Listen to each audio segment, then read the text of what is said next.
साक्षी खबर में दोबारा आपका इस्तकबाल है। रियासतों को दिया जाने वाला स्पेशल स्टेटस क्या है और इसके फायदे क्या है, ये जानकारी के लिए उत्तराखंड से सबक हासिल किया जा सकता है। उत्तराखंड रियासत को स्पेशल स्टेटस का मौका मिला है। उत्तराखंड को खुसूसी मौक़िफ़ मिलने से इस रियासत की किस्मत बदल गई है। लेकिन आंध्र प्रदेश को खुसूसी मौक़िफ़ देने के मामले में मरकज ने जो वादा किया वो 14 महीने गुजरने के बावजूद पूरा नहीं हो सका। उत्तराखंड रियासत का वजूद नवंबर 2000 में हुआ था। हिमालय के दामन में वाक़े उत्तराखंड पहले पसमानदा रियासत तस्वुर की जाती थी, लेकिन इस रियासत की किस्मत उस वक्त बदल गई जब एनडीए हुकूमत ने इसे जनवरी 2003 में स्पेशल स्टेटस यानी खुसूसी रियासत का दर्जा दिया। मरकजी हुकूमत की जानिब से फराहम किए जाने वाले स्पेशल स्टेटस की वजह से उत्तराखंड को माली इमदाद, खर्च और रियायतें और टैक्सों में इस्तिस्ना और छूट मिली हैं। मरकज़ की जानिब से रियासत उत्तराखंड को 90% ग्रांट दी गई, जबकि 10% खर्च फराहम किया गया।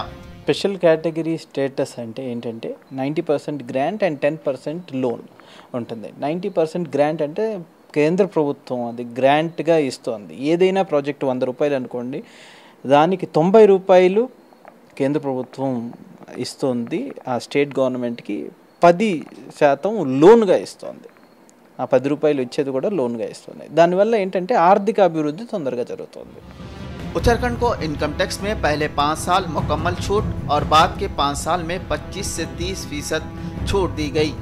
एक्साइज ड्यूटी में भी ऐसा ही तरीक़ा अपनाया गया और उत्तराखंड में सनतों के क़याम के लिए सरमायाकारी में 30 लाख तक की सब्सिडी फराहम की गई। जो मेजर बेनिफिट सेंटर से मिले थे उसमें एक जो मेजर बेनिफिट था कि इनकम टैक्स की छूट थी। यहाँ पे वो इनकम टैक्स की छूट यहाँ पे 10 साल के लिए छूट थी, जिसमें पहले 5 साल में 100% टैक्स नहीं लगेगा इनकम टैक्स, और अगले 5 साल में 30% टैक्स या 25% टैक्स का छूट का प्रोविज़न था उसमें। उसके अलावा जो दूसरा बेनिफिट जो मेजर बेनिफिट था इंडस्ट्री के लिए इस एरिया में, वो ये था कि जो एक्साइज़ है, सेंट्रल एक्साइज़ जो थी वो 10 ईयर्स के लिए इन्होंने वेव ऑफ कर दिया था। इससे कोई भी यूनिट जो चालू होगा यहाँ पे प्रोडक्शन में 2003 के बाद, उसको 10 ईयर्स तक यहाँ पे एक्साइज देने का ज़रूरत नहीं है। देखिए, सब्सिडी यहाँ पे 3 तरह की दी गई। एक तो इन्वेस्टमेंट सब्सिडी, जो भी हमने प्लांट एंड मशीनरी में जो भी इन्वेस्टमेंट उन्होंने किया है उसका 15% अधिकतम 30 लाख रुपए सब्सिडी दी गई है। और वो भी एक मीटिंग होती है स्टेट लेवल पे, उसके बाद वो सिडकुल के माध्यम से डायरेक्ट उनके अकाउंट में जाती है। स्पेशल स्टेटस मिलने के बाद उत्तराखंड के देहरादून और दूसरे शहरों और इलाकों में सनतों, फैक्ट्रियों और कंपनियों का जाल सा भिज गया। अब यहाँ आईटी कंपनियों, इलेक्ट्रॉनिक्स, इंजीनियरिंग, कॉस्मेटिक्स की फैक्ट्रियाँ और कंपनियाँ कायम की गई हैं। यहाँ मोटर व्हीकल की कई कंपनियाँ भी कायम हुई हैं। देखिए, जब तक हमें एक पैकेज नहीं मिला था सेंट्रल गवर्नमेंट से, उससे पहले जो हमारा उत्तराखंड था 0 जोन में था। यहाँ इंडस्ट्रीज़ नहीं थी, बहुत ही माइक्रो या स्मॉल इंडस्ट्रीज़ बहुत कम उसमें थी। और पैकेज मिलने के बाद एकाएक इस स्पीड, बहुत काफ़ी अच्छी स्पीड से इंडस्ट्री आई है और एक बहुत अच्छा ग्रोथ हुआ है। मतलब जो उत्तराखंड का नाम एक वर्ड उसमें आया है, जिसमें फार्मा इंडस्ट्री, IT सेक्टर के, इलेक्ट्रॉनिक इंडस्ट्रीज़ और इंजीनियरिंग ग्रुप, काफ़ी इंडस्ट्रीज इसमें आए हैं। और कॉस्मेटिक्स की इंडस्ट्रीज़ जो मेजर ग्रुप में ये हैं, या कार्डबोर्ड बॉक्सेस हैं, पैकिंग की इंडस्ट्रीज़, ये काफ़ी इंडस्ट्रीज़ हमारे उत्तराखंड में आई हैं। और बड़े बड़े ग्रुप हैं, बजाज है, हीरो होंडा है, महिंद्रा है, ये सभी इंडस्ट्रीज यहाँ पे। उत्तराखंड को खुसूसी दर्जा मिलने के बाद मुकामी नौजवानों को रोज़गार मिल रहा है। उत्तराखंड के नौजवान पहले नौकरियां हासिल करने के लिए दूसरी रियासतों का रुख करते थे, ताहम अब इन्हें अपनी ही रियासत और शहर में नौकरियां मिल रही हैं। इस वक्त कंपनियों और फैक्ट्रियों में 70% मुकामी नौजवान रोज़गार हासिल कर रहे हैं। पिताजी मेरे मजदूरी करते थे पहले, ठीक है, पढ़ाया लिखाया पैसे के लिए, फिर पढ़ाई के लिए पैसे नहीं मिला तो फिर हमें कंपनी में काम करते हैं। हाँ, अभी अच्छा है सर? हाँ सर, ठीक है। बट आप गांव से रोज़ आते हैं? हाँ, गांव से रोज़ आते हैं। स्पेशल स्टेटस के लिए आंध्र प्रदेश की आवाम भी जद्दोजहद कर रहे हैं। मरकज़ ने मुत्तहिदा आंध्र प्रदेश को तकसीम करने के बाद आंध्र प्रदेश को स्पेशल स्टेटस देने का वादा किया था, मगर 14 महीने गुजरने के बावजूद आंध्र प्रदेश की आवाम को स्पेशल स्टेटस का मौक़िफ़ नहीं मिला है। वाईएसआर कांग्रेस पार्टी के सदर जगन मोहन रेड्डी आंध्र प्रदेश की आवाम के हक़ को हासिल करने के लिए जद्दोजहद कर रहे हैं। ब्यूरो रिपोर्ट, साक्षी न्यूज़। 6 साल अतिथि की लाश सरगर्मी से जारी है। किस लम्हा कैसी खबर आएगी, वालिदैन में तशवीश की लहर पाई जाती है। विशाखा शहर में मदीपालम में बुध के रोज शाम ट्यूशन से लौटते वक्त बारिश की वजह से लड़की नाले में बह गई। जुमेरात को मुकामी अफराद ने नाले का चप्पा चप्पा छान मारा, लेकिन कोई नतीजा नहीं निकला। जीवीएमसी का अमला सरगर्मी से अतिथि की तलाश कर रहा है। मदीपालम से लेकर एमवीपी कॉलोनी तक ड्रेनेज लाइन का चप्पा चप्पा तलाश किया जा रहा है। जुमा के रोज गोताखोरों ने 3 बार नाले में उतरकर तलाश की, मगर कोई नतीजा नहीं निकला। जीवीएमसी कमिश्नर प्रवीण कुमार ने जाए हादसे का जायजा लिया। अतिथि के वालिदैन बेंगलोर में रहते हैं और वह अपने दादा के पास विशाखापट्टनम में रहती है। माँ बाप बेंगलुरु से सीतामाधारा पहुंचे। वालिदैन को बताया गया है कि अतिथि की तबीयत नासाज होने पर उसे अस्पताल में शरीक करवाया गया है। बेटी के बह जाने की खबर अभी तक मां को नहीं दी गई। अमेरिका में वज़ीर आज़म का दौरा मसरूफ तरीन है। एक तरफ इजलास और सेमिनार तो दूसरी जानिब मुख्तलिफ ममालिक के नुमाइंदों से मुलाकात कर रहे हैं। इसी सिलसिले के तहत श्रीलंका के सदर एम सिरिसेना, भूटान के वज़ीर आज़म तोबला, स्वीडन के वज़ीर आज़म स्टीफन लोफिन से मुलाकात की। तमाम मुल्कों के सरबराहों से दोनों मुल्कों के बाहमी ताल्लुकात पर बात की। अक़वाम मुत्तहिदा में इस्लाहात और सिक्योरिटी कौंसिल में हिंदुस्तान की मुस्तकिल रुकनियत के लिए वज़ीर आज़म मोदी ने कोशिशें तेज़ कर दी है। यूएनओ कॉन्फ्रेंस में शिरकत करने वाले मोदी ने यूएनओ के जनरल सेक्रेटरी बॉन की मॉन से मुलाकात की और सिक्योरिटी कौंसिल में हिंदुस्तान को मुस्तकिल रुकनियत देने की अपील की और मोदी ने यूएनओ में इस्लाहात लाने की वकालत की। बॉन की मॉन से मुलाकात के बाद उन्होंने आलमी बैंक के सदर जेम यांगकेम से भी मुलाकात की।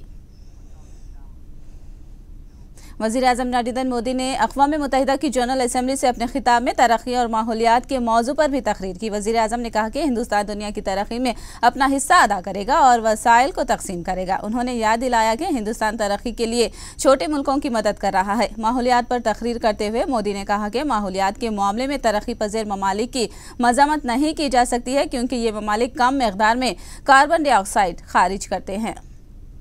हम अपनी सफलता और रिसोर्सेज दूसरे के साथ बांटेंगे।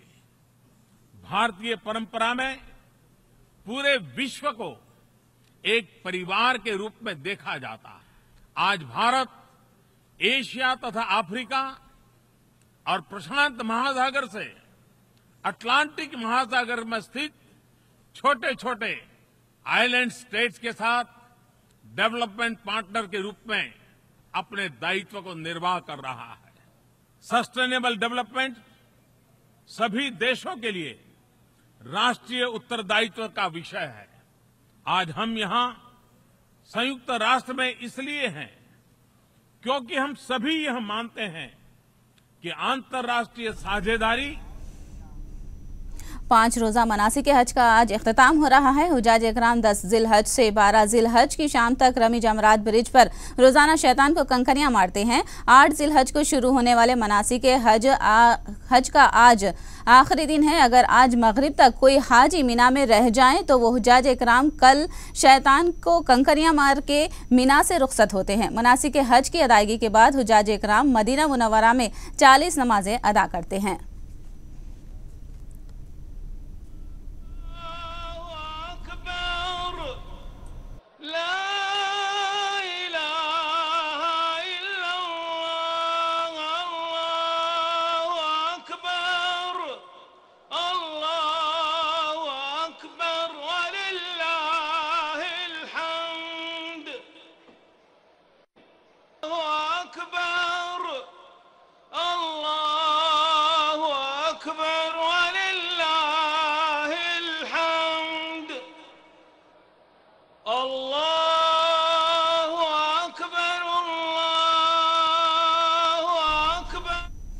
मक्का मुकरमा में पेश आए भगदड़ वाक़े में हिंदुस्तानी हाजियों की भी शहादत की खबर है। भगदड़ में पेश आई शहादतों की तादाद में इजाफा दर्ज किया गया है, जिनमें 18 हिंदुस्तानी हाजी शामिल हैं। 2 का ताल्लुक हैदराबाद से जबकि 9 का ताल्लुक गुजरात से बताया गया है। तमिलनाडु के 3 हाजी और केरला के 4 हाजी शहीद हुए हैं। अमेरिका में एक सऊदी शहरी को जिनसी हरासानी के इल्जाम में गिरफ्तार किया गया है। 29 साला मजीद अब्दुल अजीज सऊद को एक खादिमा के साथ जिनसी हरासानी के इल्जाम में गिरफ्तार किया गया है। लॉस एंजलिस पुलिस ने सऊदी शहजादे के खिलाफ मुकदमा दर्ज किया है। सऊदी शहजादे पर उनके घर में एक खातून पर हमला करने का इल्जाम भी लगाया गया है। इस सिलसिले में लॉस एंजलिस कोझिकोड में सऊदी शहजादे के खिलाफ मुकदमा दायर किया गया है। नेपाल के नए दस्तूर के खिलाफ एहतजाज का सिलसिला जारी है। जमहूरी दस्तूर की मुखालिफत करने वाला माधेश ग्रुप ने एहतजाज को मजीद शदीद कर दिया है। चंद दिनों तक बिरगंज समेत चंद एक इलाकों में धरने और रास्ता रोको मुनज़्ज़म करने वाले एहतजाजियों ने अब ज़रूरी अशिया की तकसीम में रुकावट पैदा की है। सरहदी इलाकों से मुल्क में दाखिल होने वाली ज़रूरी अशिया की गाड़ियों को रोक लेने के सबब हालात कशीदा होते जा रहे हैं। एहतजाजियों को गिरफ्तार करने के लिए भारी पैमाने पर सिक्योरिटी फोर्स को तैनात किया गया है। आखिर में सुर्खियां एक बार फिर।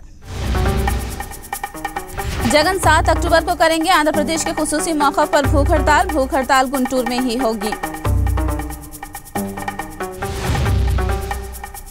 गणेश जुलूस के लिए पुलिस ने किए वसीतर सिक्योरिटी इंतजाम। बालापुर तक टैंक बंद 400 कैमरों से होगी निगरानी।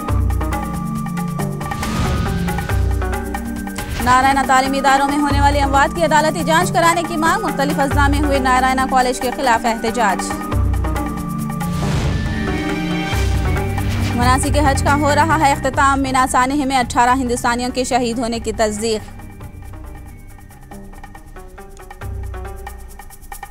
साक्षी खबर में फिलहाल इतना ही। साक्षी टीवी पर खबरों का सिलसिला जारी रहेगा।